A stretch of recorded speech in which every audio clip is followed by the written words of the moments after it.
Okay, got it. Okay, you're ready to go. Welcome to our pandemic fatigue seminar. We're going to have a conversation tonight. Okay. We're going to have a conversation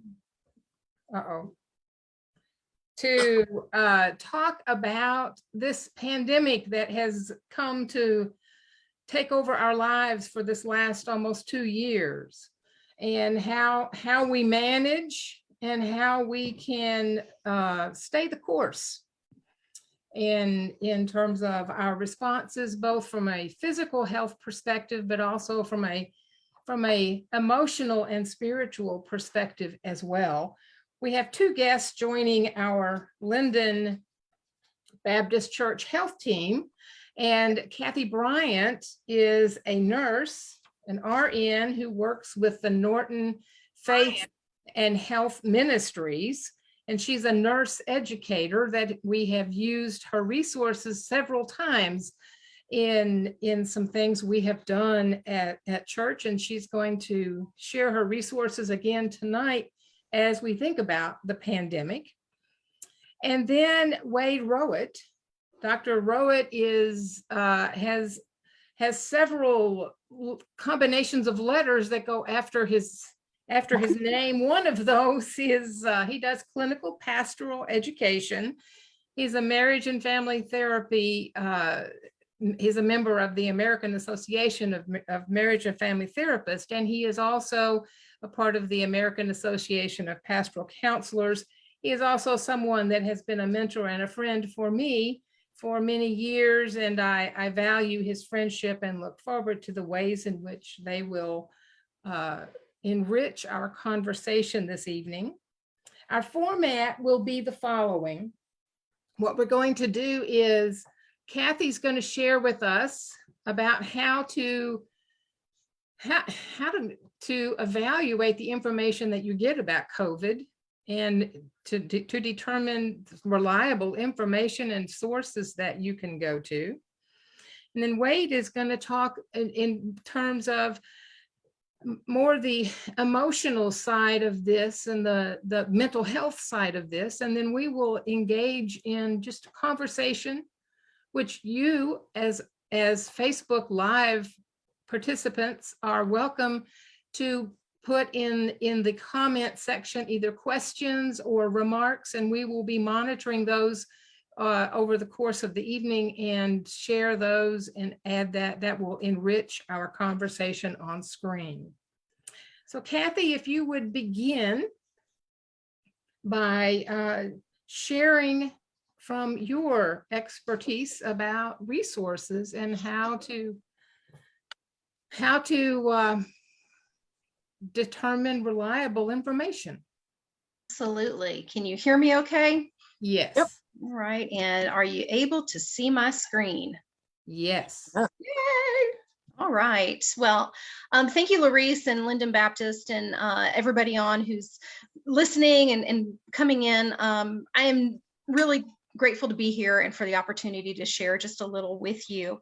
Part of what I'm going to be talking about with the COVID pandemic fatigue is, again, filtering through that information and how do we determine where we find resources. And while all of this is kind of couched around the topic of COVID, I would say that everything that I'm going to talk about really kind of pertains to anything related to health information, where you find it, how you vet it, what you take in and what you maybe let go. So as Larice mentioned, I am a nurse, been a nurse for over 30 years.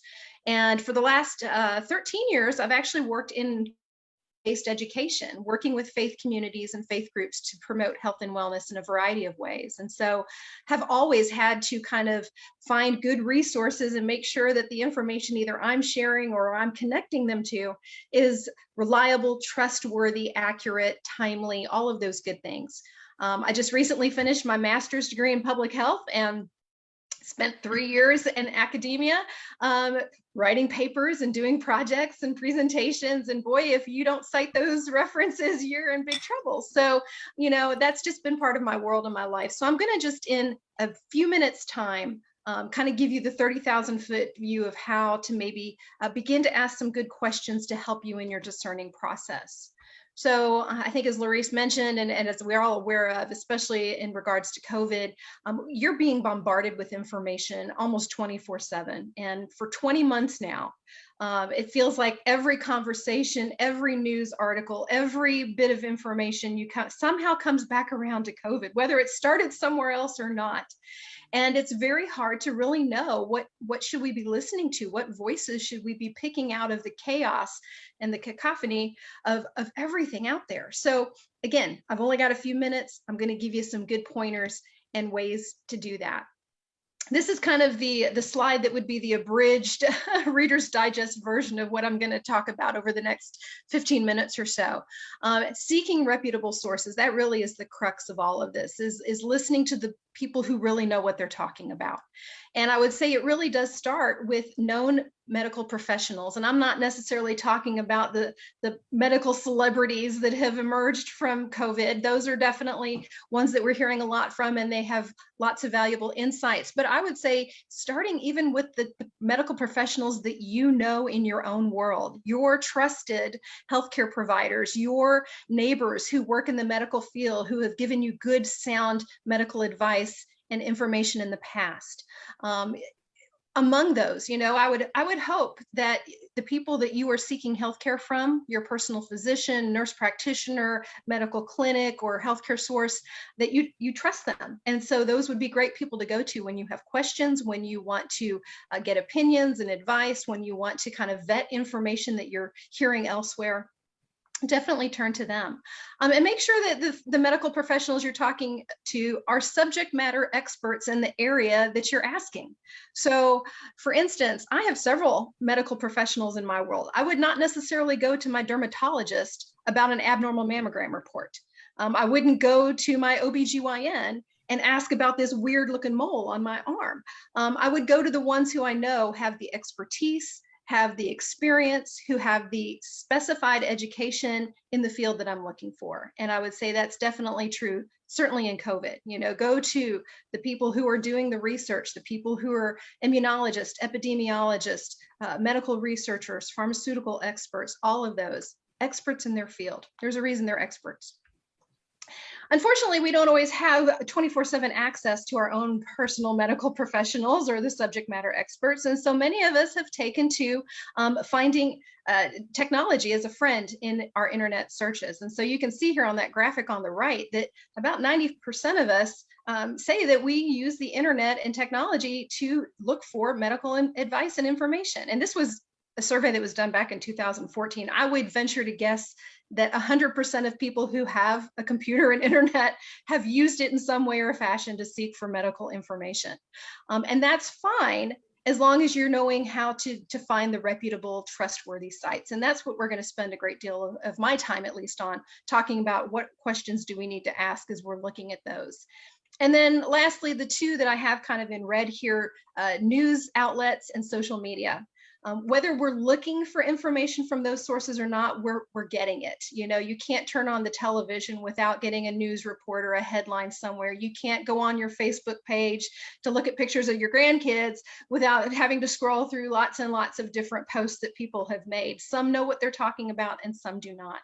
So while those sites may actually have good information, I would definitely say use a word of caution. Even with the news media, a lot of they'll throw out a headline or get you enticed with the title of the next news article that's coming up that may or may not be really accurate with the information that they're providing. They may be reporting on research or studies that have come out that may not be peer reviewed. They may not have been great research. They may not be giving you the actual conclusions that the researchers gave. It's very easy to skew research studies to whatever bias or agenda you may have. So again, use those with caution and just be aware that not everything that you see and read is true.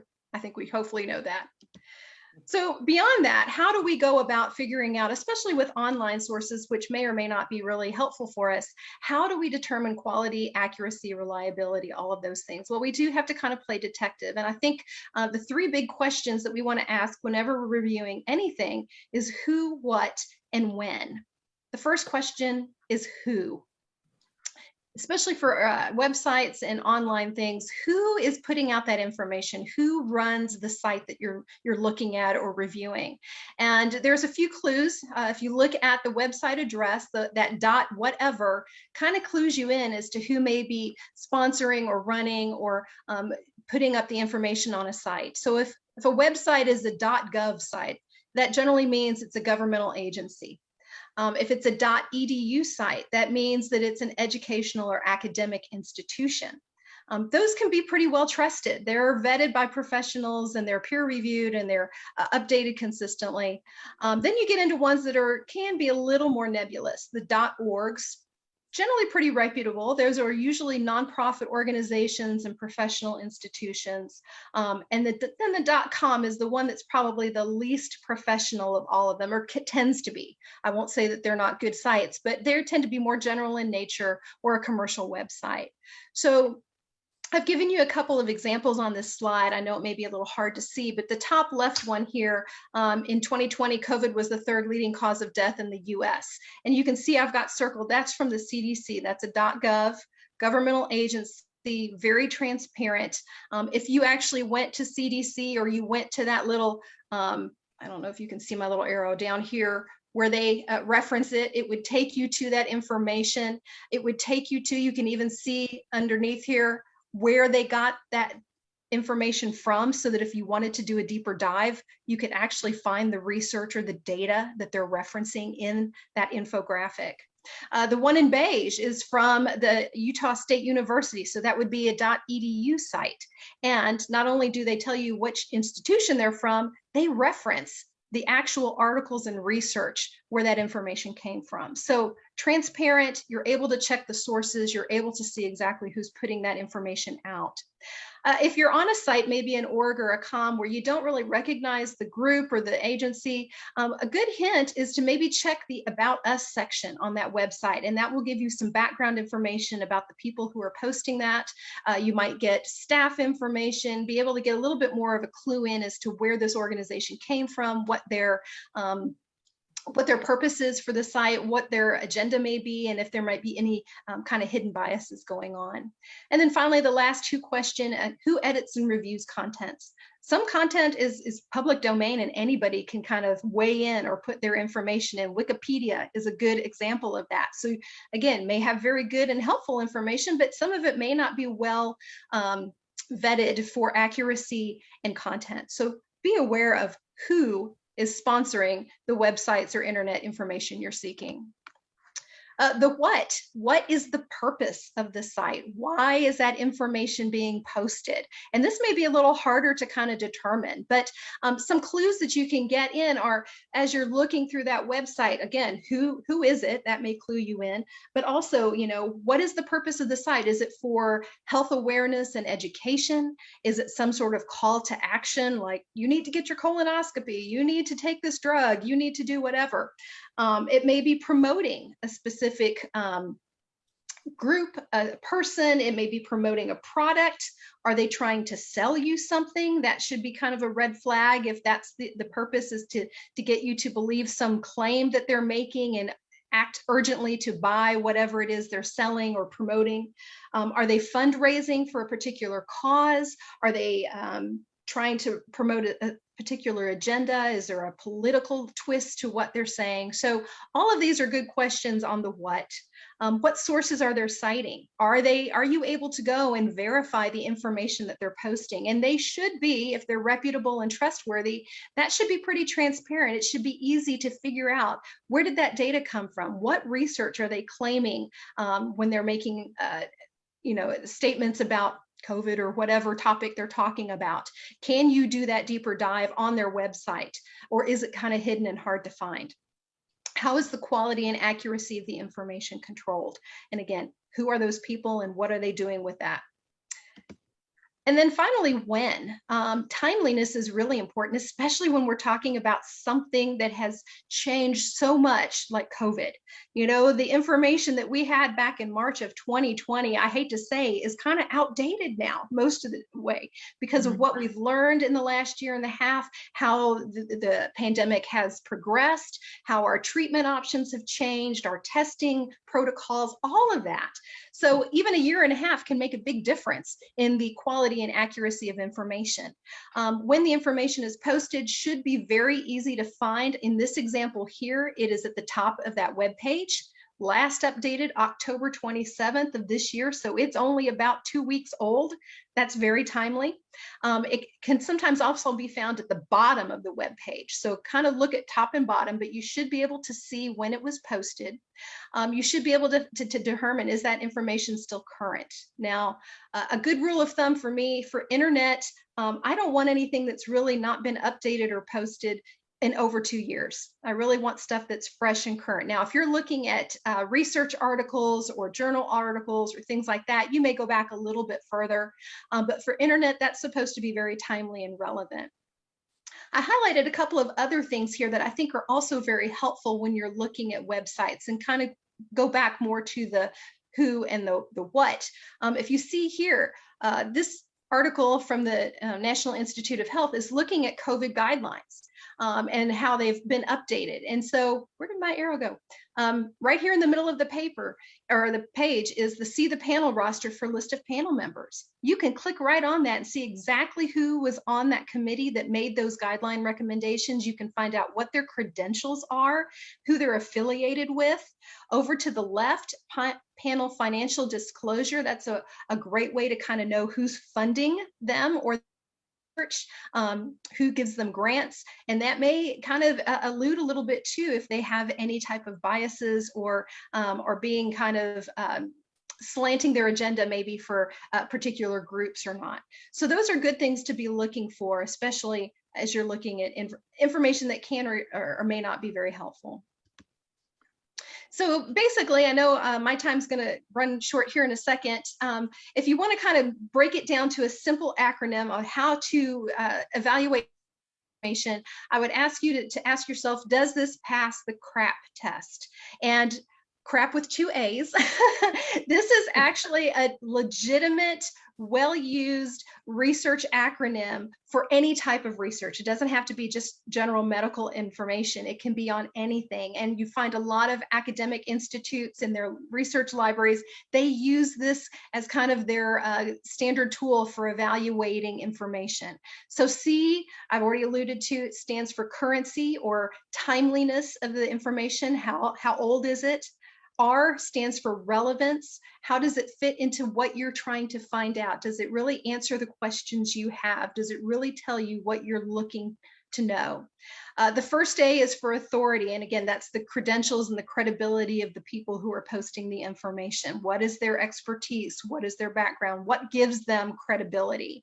Second A is for accuracy. Again, is it reliable, correct, trustworthy? Are you able to find the same information on different sites? So is it just one person or organization making a claim, or are you able to verify that by looking at different sources?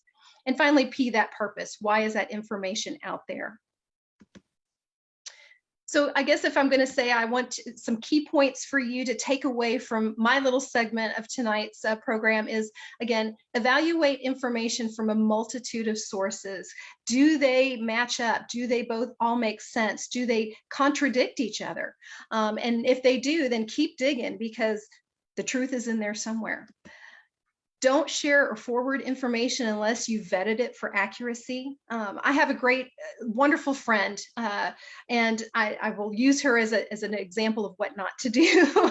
Several years ago, when we all first started getting on Facebook and getting introduced to social media, she was notorious for forwarding and passing on and posting all sorts of things that she had not verified.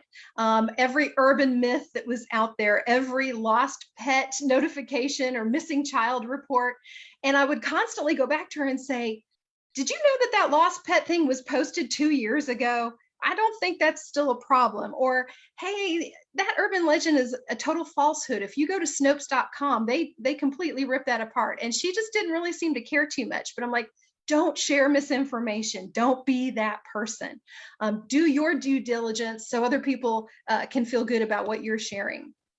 When you do find misinformation, be ready to address it. Don't be afraid to kind of call it out in a very respectful and polite way. But if you see somebody posting things that you know are not correct or you question, do that and kind of call them out on that and just, hey, can you show me the sources for that? Where did you get this information? I think this might be a little outdated, or I found this other thing that seems to be a little bit more accurate. We don't have to get into ugly wars about it and lose friends, but again, we want to try to make sure that the people around us are also doing their due diligence. And finally, I would just say, even though there's so much information out there that it may be hard to understand or believe or cipher through, stay open-minded to differing views. There's a lot of information, especially on COVID out there. The stuff that's correct, we don't even know everything about COVID. So we may have our own kind of biases or hidden agendas, and we tend to try to gravitate to the things that match up with what we think. But we should be open to differing views if we can be respectful with one another. And if it's not incorrect, at least be ready to welcome and have maybe conversations about, well, why do you think that? Or why did you read that? Or how do we kind of navigate through this together? I hope that's all making sense for everybody. And my last slide, just as I kind of wrap up, is I think we are all really struggling, at least I know I have been for the last year and a half, with information overload, just 24/7 bombardment. And that really can, over time, wear away at our psyches. And so know the symptoms of when maybe you are getting to your max. You know, are you struggling with anxiety and stress because of all the information out there? Are you feeling depressed or helpless? Are you feeling overwhelmed? It really can impact things like your sleep, your eating habits, your interactions with other people. So really kind of recognize those symptoms and know what your limits are. Everybody's different as to how much information is helpful for them and then when they've hit too much. Some people like a lot of information. They feel very empowered and confident in that. Other people, it's like, tell me what I need to know and no more. I don't want to be overwhelmed. So kind of know where your limits are and limit that input. You know, we don't have to listen to it 24/7. So turn off the news. Get away from social media on a regular basis. Maybe set just a couple of times a day where I check in just to make sure I'm staying on top of things, but I'm not having to eat, drink, and live it 24/7. And then definitely find ways to balance that online and screen time with other things, with family relationships, with being out in nature, with doing your favorite hobbies. Find ways to decompress so that you aren't really being bombarded. So I think that really kind of wrapped up what I was planning to talk about. So Larice, if you're ready to move on, I will stop screen sharing. Okay, thank you. That gives us a good basis for our conversation, which will continue with Wade. If you will share with us from how you can help us to think about managing pandemic fatigue. Thank you, Larice, and thank you, Kathy. I want to share a simple formula that will be the structure of what I'm going to do. Stress can be understood as the relationship of demands over resources. COVID fatigue is being distressed. And if we want to assist people to manage COVID fatigue, manage this pandemic, we want to clarify with them what are the demands.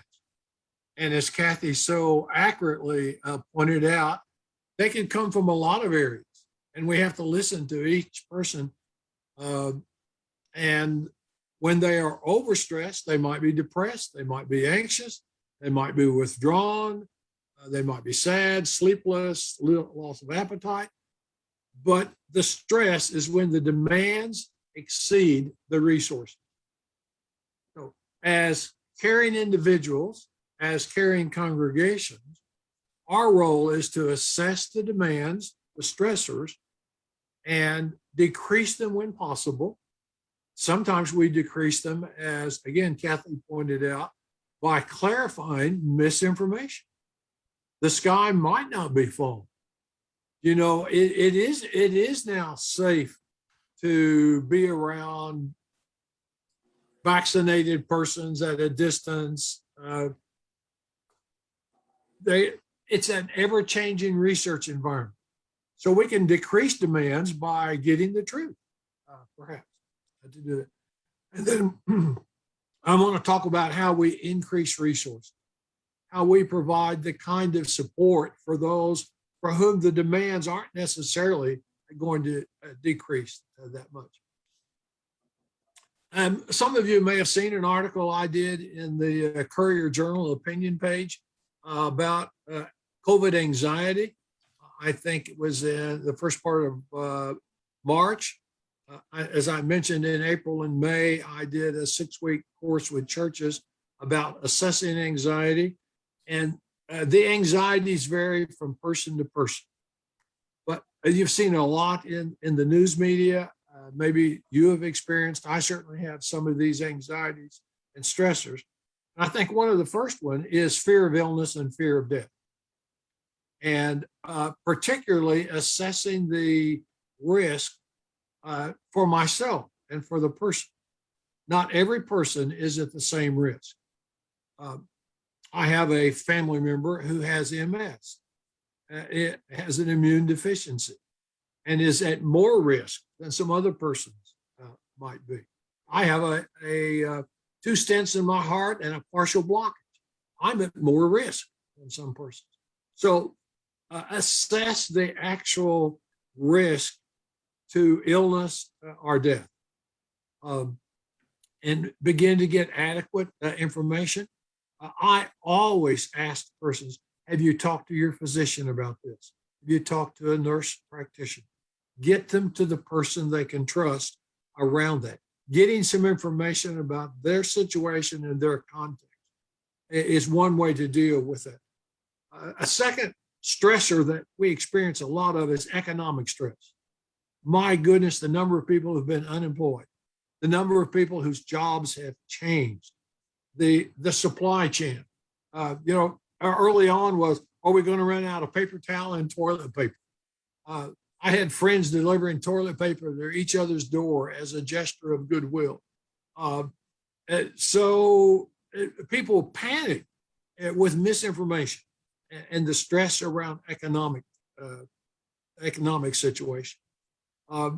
I've experienced, and I'm sure you have, certainly the grief that comes from the death of loved ones. We've lost family members, extended family members, not our intimate circle of family. We've lost neighbors, we've lost friends, we've lost employees to COVID death. And you may have noticed in many of the hospitals, people didn't come to the hospital for a long time because of COVID. And now the illnesses are worse, and we're having more deaths from heart attack, more death from ignored cancers. People who couldn't get their mammograms are now in a crisis. People who couldn't get their colonoscopies are in a crisis. So there's the grief that comes from death, certainly. And that's complicated grief around, we couldn't have usual funerals. You couldn't have 100 people show up and tell you how sorry they were. And I don't know if you've attended COVID funerals on Zoom, or if you've attended them at a distance. I think some of the funeral homes in Louisville had outdoor funerals for a while. The grief and loss that comes from not being able to grieve, even naturally, has been an added demand or stress that adds to this COVID fatigue. And then let's not overlook that grief can come from many losses. I help people make a list of the things they've lost. They've lost contact with their grandkids or contact with their grandparents. They've lost the ability to worship in person. Maybe they've lost going to choir or playing in the church orchestra, or they've lost sitting outside in the driveway with their friends. They've lost relationships. They've lost activities. They've lost freedom. And that adds to the stressors and adds to COVID fatigue. And then the ongoing stress over time gets worse. I remember early on when we were talking about how we were going to handle things at St. Matthew's Counseling Center, I suggested we might want to start doing counseling on Zoom And our director at that time said, wait, I don't think we need to do that. This will probably be over in 3 weeks. And my daughter, who is on the faculty at Vanderbilt Medical School and has a medical practice in Nashville, suggested that we get medications and store things up for 2 to 3 months. But certainly 2 to 3 months, we ought to expect that we'd get a handle. And maybe we would have if we had all followed the guidelines that NIH had sent out and the CDC had sent out, rather than the political stuff that we follow. But at any rate, here we are, almost 2 years later, and we're still coping with it. So the anxiety and the need to cope over time has increased the demand itself. I found a number of people feeling unnecessarily guilty as a stressor in their COVID situation. A lot of people, real guilt. One of my dear friends went to pick up a prescription pre-vaccinations, contacted COVID, brought it home, didn't know it. Her husband contacted COVID and passed away. And she's been wrestling with the guilt of that ever since. But some people, I just felt guilty for not showing up at church every Sunday. I feel guilty because I'm working from home and the kids are here and I'm not as able to give my attention as I could, or I'm feeling guilty that I'm not able to keep my kids in school. Whatever the guilt, I found that helping people identify that stressor and talk about it, and as I listen to it, they begin to name it and begin to feel some control, and they're able to manage it somewhat. Another stressor that I've experienced from individuals, and I invite you later on to share your stressors, is individuals who are grieving broken relationships and are grieving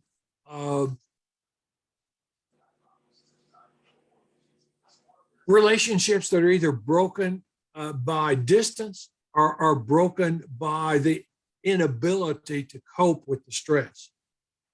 Part of the stress of COVID comes from people who are coping in ways that don't work, turning to more alcohol. The alcohol consumption is just on skyrocket. I think addictions have gone up in many areas under COVID. And that then adds stress to the families. I think of the individual event of maybe a death, maybe an overdose, as dropping a boulder in a calm, serene lake. And the waves go out and out and out. And this is happening all around us. And so our stress is just compounded. I don't know if you've seen a lake that had several boats on it where the wakes were interacting, and all of a sudden it's just bouncing up and down in every direction.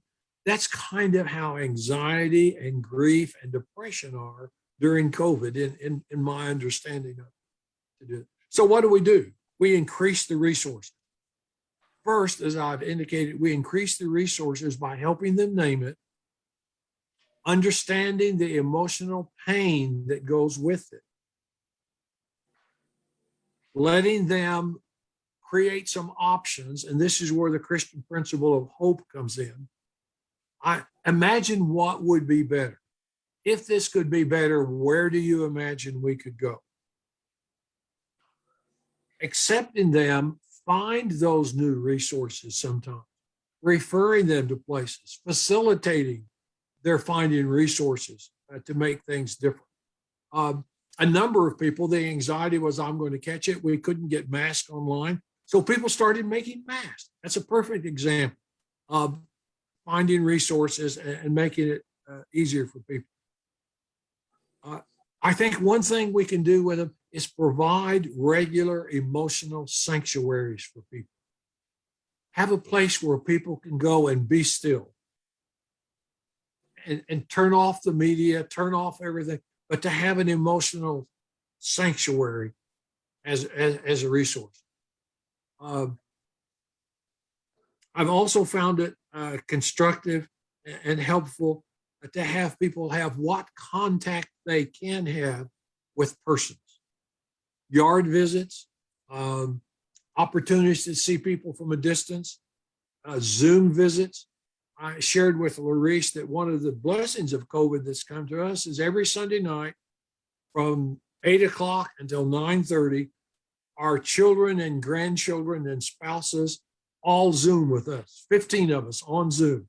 And it happened we didn't get that many phone calls before COVID, but staying in contact, staying in relationship helps deal with that. Sometimes letting go and throwing things away is the only way to deal with it.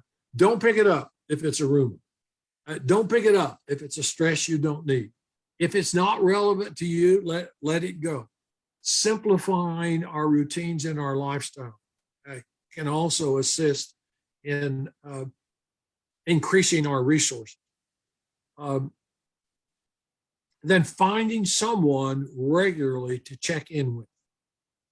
And I think this is something churches can do, and that is to have phone lines or to have contact changed to where person A calls B on down. I wouldn't get more than 7 in these chains. And every week or every day you check in with each other and you know someone's there for you. This is particularly important for persons who are isolated alone. One of my sons is a researcher in neuroscience and psychology down at Baylor University.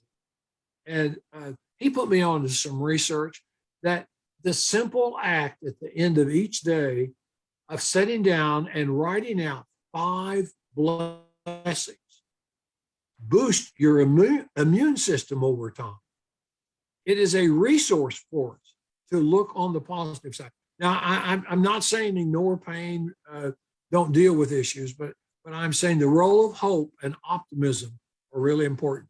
I think it's Bernard Siegelman who had the book, Learned Optimism. And as Christians, we know about hope. We know about optimism. So focus on the blessings that you do have and the things you haven't lost in COVID. Find new rewarding activities.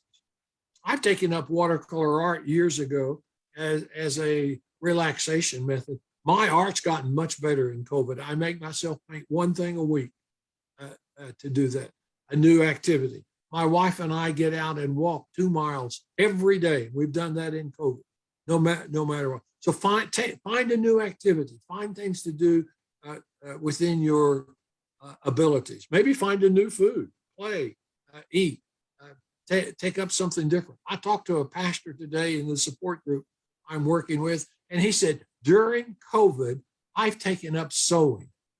I started sewing masks for some of my church members. I sewed my wife a dress. I sewed my grandchildren things. And he said, people laugh at me, but I bought myself a new expensive sewing machine online. I found also a good resource is music. Now, it has to be the kind of music that the culture of the person identifies with.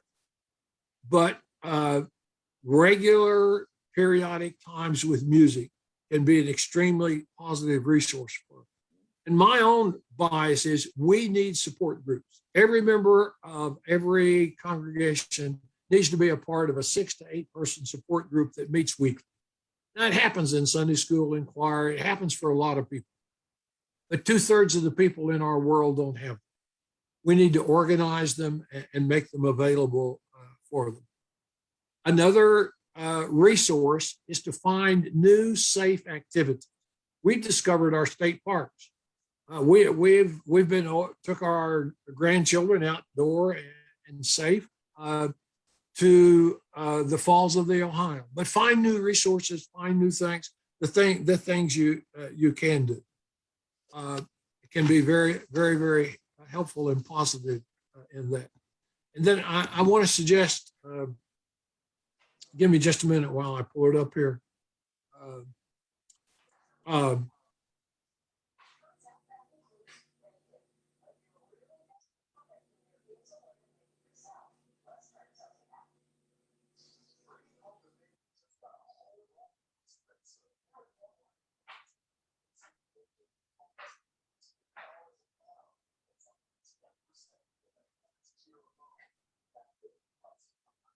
here we go. I want to suggest a couple of other items that I didn't have in my notes, and I made myself a note today to do that.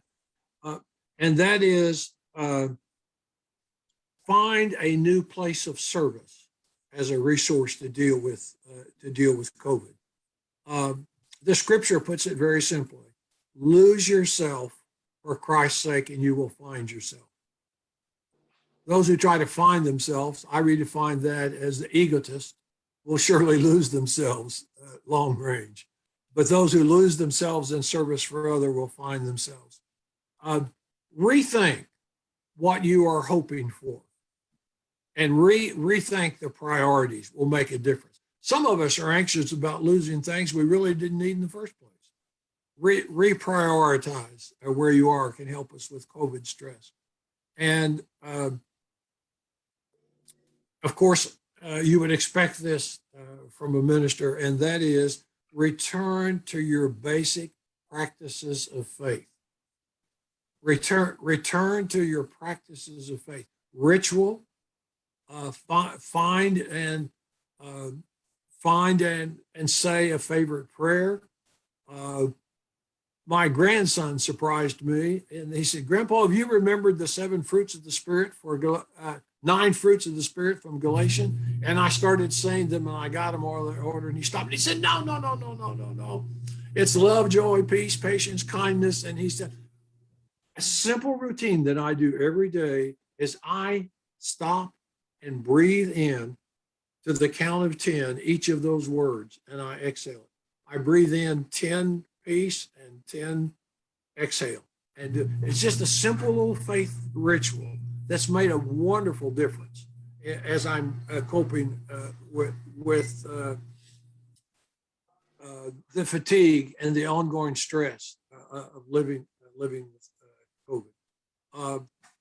And I've already mentioned before the use of music. I would encourage you to find 1 or 2 of your favorite hymns and sing them to yourself, sing them with others, but return to the verbal expression of music together. And one of my expression art friends said, "Wade, you could do the same thing with dance together if you weren't so clumsy." And I'm sure I could, but find ways to share your expression of faith with other persons. Well, I have several new things, other things down here that we could talk about, but I know we're way past time, and I want to stop and give time for conversation at this point.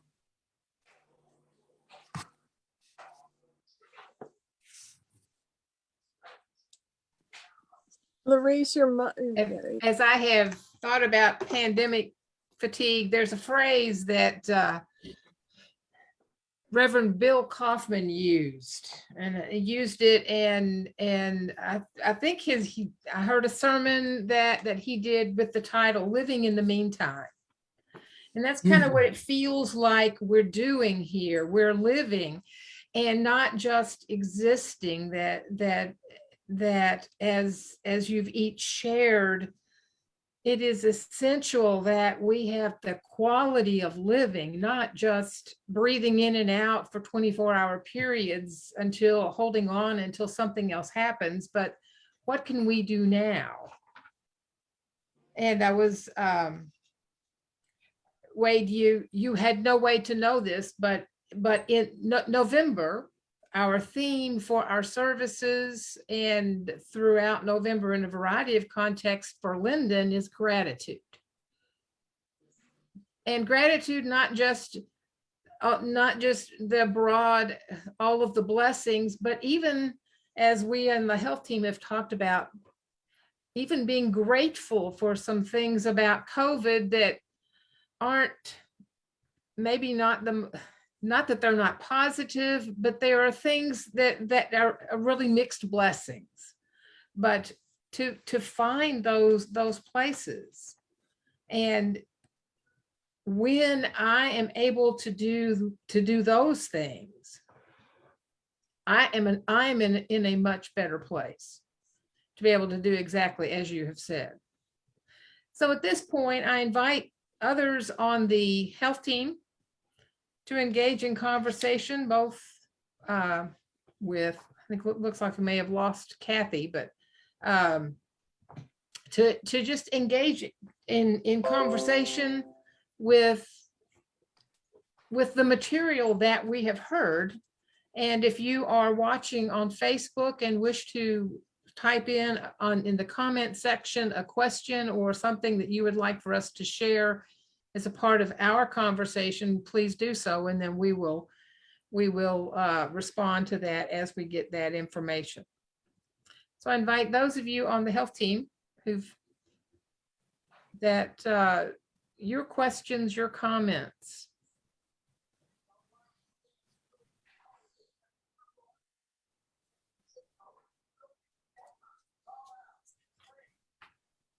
We're going to get quiet. Wade, I liked what you said about finding new activities that are safe. Because I have a Down syndrome that is very compromised. So I have to be very, very careful with what we do. And it's been difficult finding social activities that I feel safe doing with her. And I have a fear of that. So I can tell you one thing we did. We looked at all the parks in Louisville, and we've started visiting them and walking through them, and you can maintain it a distance. You can wear a mask. There are some beautiful things to see that we had not seen. We've been out on Floyd Fork at that new park out there. We rediscovered some places in Cherokee and Seneca. We've been to the botanical gardens. I mentioned the Falls of the Ohio. Those are outdoor, safe places at a distance, new activities that we could do outside. We visited some historic places, but we've stayed outside, but we visited the Olmsted and Whitehall and some places like that in Louisville to plan activities. One thing I didn't say is it might be helpful if you don't just let each day drag on, but if you make a time budget and you plan one new activity a week and you plan one special moment, one fun thing every day. Maybe this is when we're going to sing or we're going to do this, and avoid addiction to alcohol and drugs. I didn't mention avoid addiction to TV and the internet. But new activities, yes, outdoor activities. Well, one of my friends' new activity was going around and taking pictures of the steeples of churches in the Louisville area and then outside and doing that. Are they posted anywhere? Is he sharing them? I don't know. You'll have to go look them up and post them yourself, Barbara. I don't think so. That would be pretty. Love to see Yeah, that. it really, we have some beautiful architecture in Louisville that I was unaware of.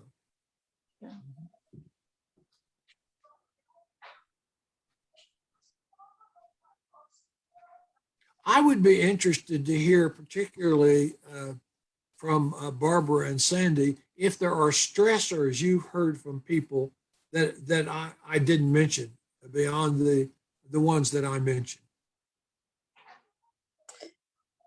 Not really. The anxiety, depression, alcohol addictions, those type things is basically what I've heard. But you touched on funerals, not being able to go to funerals or afraid to go to funerals. And that's happened to me with family. I was afraid to go, but luckily they had it on whatever Facebook or whatever I got to watch them. But I felt I let some family down by not attending, but I also tried to let them know I didn't feel comfortable. I didn't know, if it's the family group and they're all together and they're not spread out, how do I know they're not going to spread it from the family that passed away with it? It's just a fear and a guilt. Oh, yeah. Well, now the guilt you mentioned, guilt is when you violated a real commandment or law. You didn't, but we get some of that. I ought to do what we used to be able to do, Mhm. but that has been changed. And Right. we attended a funeral recently that even though it was outdoors, we stayed 20 feet away from the pavilion and anybody. We could still hear, we could still be there. They Mhm. could see us in doing that. We've attended a couple of visitations and by appointment had our family member that was there to come outside into the parking lot and visit because we feel we're compromised. And we did not go in. And they seem to appreciate that. And then we have had a yard visit with another grieving family 2 days after the funeral. Okay. And You know, tried we've to- lost a lot of church members, and the same thing goes for that. I haven't attended the funeral visitations for the same fear, and I've not. One way I dealt with my guilt of that, Barbara, was I started doing watercolor painting, and my dear friend Phil Landgrave passed away. For Gloria, It's one of them. I painted a watercolor picture as a card and sent it to her and expressed my inability to be there in person, but wanted her to know I was thinking about her personally. Right. The best I've done is send cards. Wade, one of the things that we have talked about in the health team and have been somewhat aware of within members of our congregation is the odd response that some of us get really comfortable just staying home and being isolated and realize that sometimes it's easy just to burrow into your hole and separate from the world, and to a point that it's not healthy physically Of course, or emotionally. that isolation is, I think, a sign of the beginning parts of depression. Probably Right. not clinical depression, but it's the beginning of that. And you deal with that by contact. And that's why I encourage to have daily contact with persons. Be a part of a support group where you invite each other, plan your activities to do that, and not let yourself be isolated. I'm not sure that they didn't plan this, but one of our children calls us almost every day, just to say, how are you and mom doing? They check in with us. We have started having. We used to go out to eat a lot with friends. We have Zoom lunch. We set our computer on the table. We set our plate in front of us, and every 3 days a week we have a Zoom meal with another couple. And once a month, I have a Zoom meal with some former colleagues. Once a week, I go to Zoom worship at our seminary chapel. And then we have a chat time after. So it's so important. Kathy's back. Can I ask Kathy a question? Yes, absolutely. Kathy, you just kind of slipped in there as if, and maybe you're good at it, that when we confront misinformation, we want to do it in a way that's not creating an argument with the other person. I've had several people come to me and say, my sister-in-law is giving me all this stuff that they're getting off of the dark web and telling me that if I get vaccinated, I'm going to grow an extra ear. And when I email it back, she gets mad at me and they stop being my friend. How do you do what you said? How do you confront misinformation without being obnoxious? And maybe I'm just too obnoxious. Kathy may be frozen. Oh, she disappeared. I think she froze, and hopefully she will come back. And answer that. It Do the is- rest of you have that situation come up from time to time? My sister had her stepdaughter was quite concerned about her getting vaccinated and sent her all this information from the dark web about, oh, she was going to have a chip put in her and she was going to do this and do something else. and she did not want to upset her stepdaughter or create any hostile relationship. So she just finally said, I appreciate your concern so much, but I've got to do what I think is right for me. Mhm. And fortunately, her stepdaughter accepted that. So it So did not sorry, I cause keep any getting kicked rift. off. Did you Did hear you hear Wade? the question, Kathy? I didn't. My screen froze and then it kicked me off about 3 seconds after you said something. I apologize. Okay. How do you confront misinformation without it leading to an argument or seeming obnoxious when you know it's crap? Like Sandy just said, someone told her if you get the vaccination, they're putting a chip in you so they can track you. You know, that's such a tricky subject, and I think it really does depend on the relationship you have with whoever you're disagreeing with. I have found it most helpful to say, I'm not seeing that in any of the sources that I'm citing. I have no proof, and everything I know that is not true. But we can agree to disagree if that really, if I can't sway you and you're not going to sway me. I think sometimes you just have to kind of let people live in their misinformation. But I think it's okay to say, my sources don't tell me that. I would really like to know where you're getting that information, what makes you not trust what we consider to be reputable site, in a very non-confrontational, I'm a pacifist. I'm a 9. I hate I'm an Enneagram 9, very much a peacemaker. And I do have family who have very, very differing views on everything related to COVID. And we have just had to learn to love each other in our differences. But yeah, I just try to, everything I'm reading does not tell me that. Everything I know to be true does not tell me that. Yeah. I don't know if that answers the question or gives you anything to deal with. That is helpful. And I think what I heard was your emphasis on keeping the relationship, not letting the confrontation exceed the degree of care in the relationship that's there.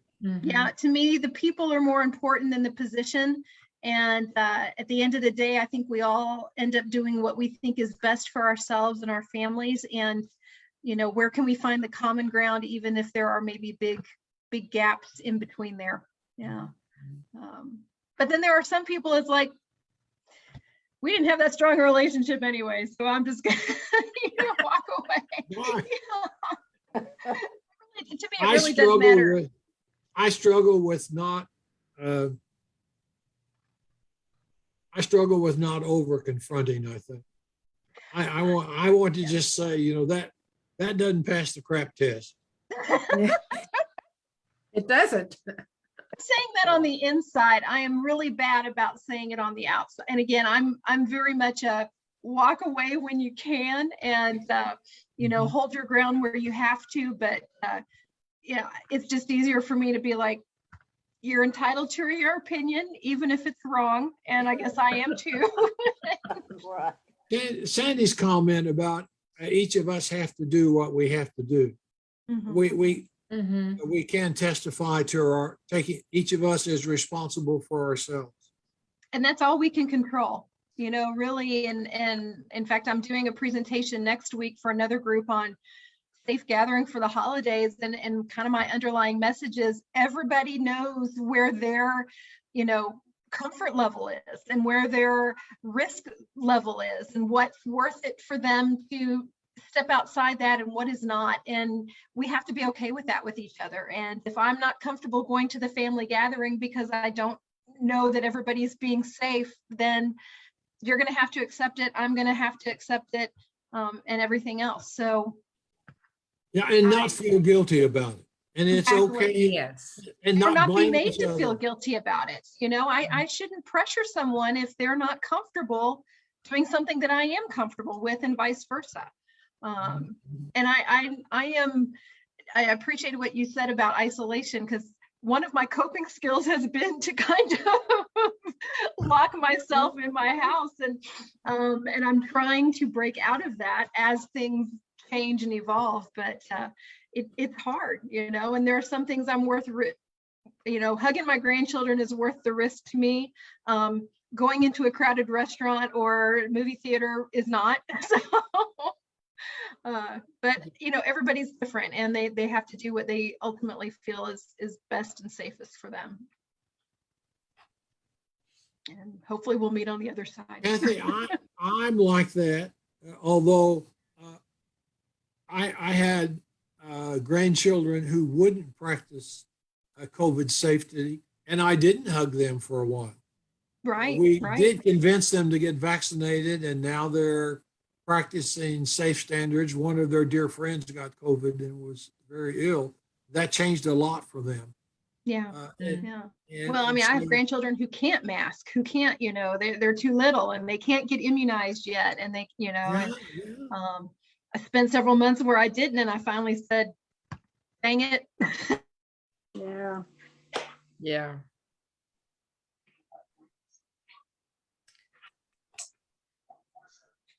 Well, I do think churches have a unique opportunity during COVID to stay in touch in creative ways, to use it as an opportunity to call every name on the inactive member list and the active member list on a regular basis to assess what their needs are, and then organize people who can to begin to meet those needs. We, of course, can't meet all of them, but it's a good opportunity for us to do what we do best, and that is help people love one another. We have a telephone network called Shepherd's Hands. And what that is it's in some cases Sunday school classes, and others it's there is someone who is assigned the task of staying in touch with those persons. And as those groups have developed, there are several of them where all of the members contact each other on a regular basis and stay in touch. And it's that has been consistent throughout COVID. And so it is essential. And we do have to be aware, especially of those persons who may be living alone and they're not with other people, especially some of our older persons who can't be or shouldn't be out or can't get out and could very well be at home with needs. And we need to be aware to stay in touch so that they know that they're not forgotten. And that if there are ways we can respond, then we have a way to do that. Well, the telephone's a great gift, and particularly I found for older members, even in the hospital and nursing home, you can call and talk. Right. The very act of initiating a call, rather than responding to it, is important to a lot of people. I didn't know they remembered me. I've heard them say. Of course, we're going to return any call. If somebody says, I wish the pastor would visit, well, but taking an initiative toward the forgotten people is a absolutely powerful thing to do. Yeah. One of the things that we've not used this word, and that is that our world changes. And it has changed in ways that none of us would ever have anticipated or predicted.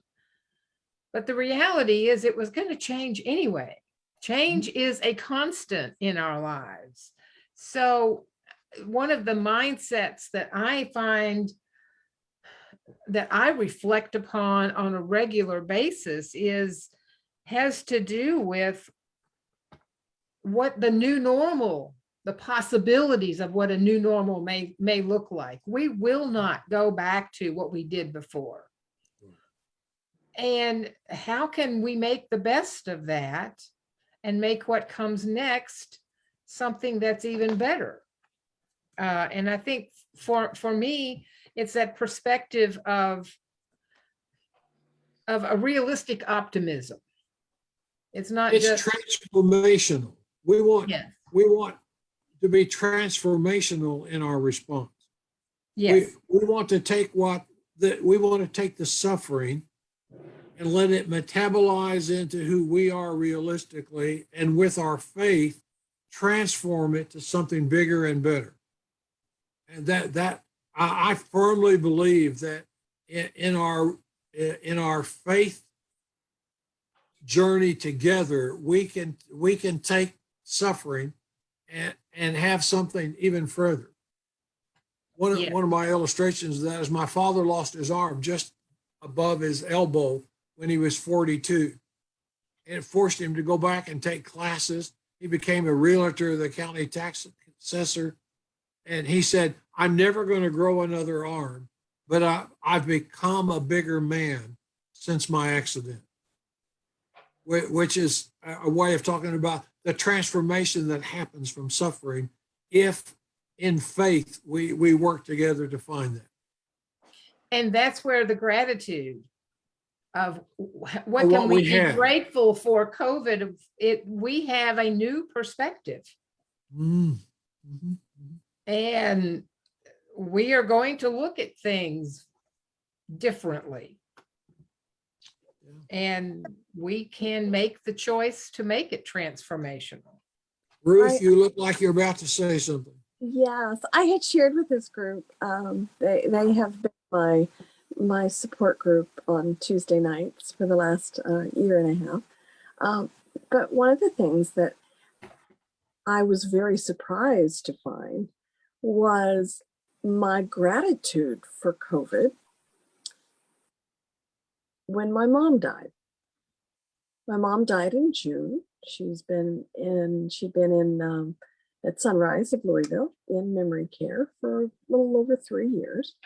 And slowly but surely, she had continued to lose more. And on April 4th of last year, that was the last day they let me in the building to see her. Later in the year, we could do porch visits, and we could be a little, 6 feet apart with masks on, but she was in such a situation where I'm sure it was confusing, and why am I wearing a mask, and who are you anyway, and that apartness that we had from April through, I guess, the end really is when that was really the times I could get in to see her anytime I wanted to, was helpful for me because it in a way got me used to being apart from her. Because before then I was there, every chance I could, sometimes every day of the week. And COVID allowed me to start having some distance, which just tore me up during all of that. It's horrible not seeing her, but it was also a good thing in a way. So he died. It wasn't as though I missed her presence every day. So In a strange way, it prepared you for the loss. it did. That reframing is an important part of coping with any stress, Ruth. I was shocked when the sanctuary at St. Matthew's Baptist Church burned by arson in the 80s. Mhm. Dr. Wayne Oates, my dear friend, was asked to lead the prayer 3 hours later while they were still putting out the fire at the chapel at Southern Seminary. We gathered by phone calls. We all went over there and worshiped about 11:30. And we had talked about the fire, and of course the fire destroyed the building, not the church. Wayne stood, and his opening word was, "Oh God, we thank you for the gift of fire that warms our homes and cooks our food. and purifies so many things for us. And oh God, like fire has gotten out of control today and harmed us. Help us not get out of control and harm someone. He reframed in such a way that it felt like we had received a gift almost in having our church burned, because now we could look at fire and life differently.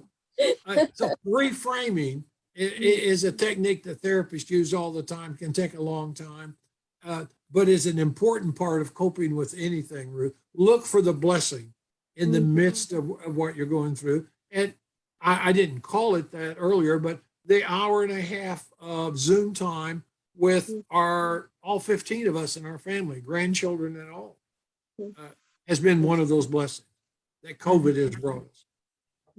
Kathy, you're back. Welcome. Who knows for how long? I have no idea why I'm getting kicked off. This has never happened to me before. I'm so sorry. Kathy, I suspect it's because you said the bad things about those disreputable sites. That's probably so. That's probably, yes. I suspect. Oh, goodness. Oh, and that reminds me of one other coping device I didn't want to mention formally, but I use all the time, and that's humor. Oh, absolutely. Find something to laugh at every day. And I found out Siri has just a whole host of jokes. Now, they started sharing, but my grandson said, "Dad, those Grandpa, those are pretty bad jokes sometimes." He still laughs, right? Yeah.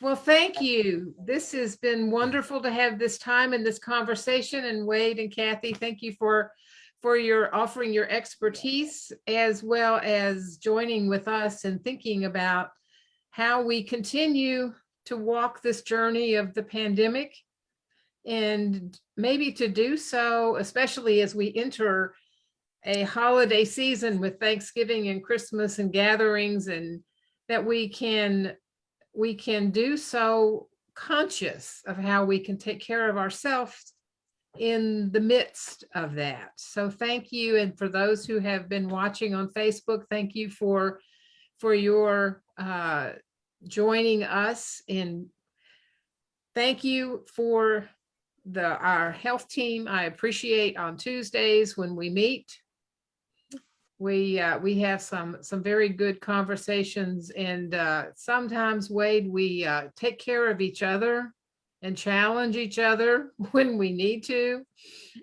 So I hope that all of you hearing this conversation will take advantage of those places where you can get that feedback and that help to take care of yourself. Thank you. And we will close out this conversation on pandemic fatigue. Thank you for the invitation and You for are your welcome. leadership. Thank you Louise. so much. Thank you, Kathy. Thank you, Wade. Have a great night. Thanks.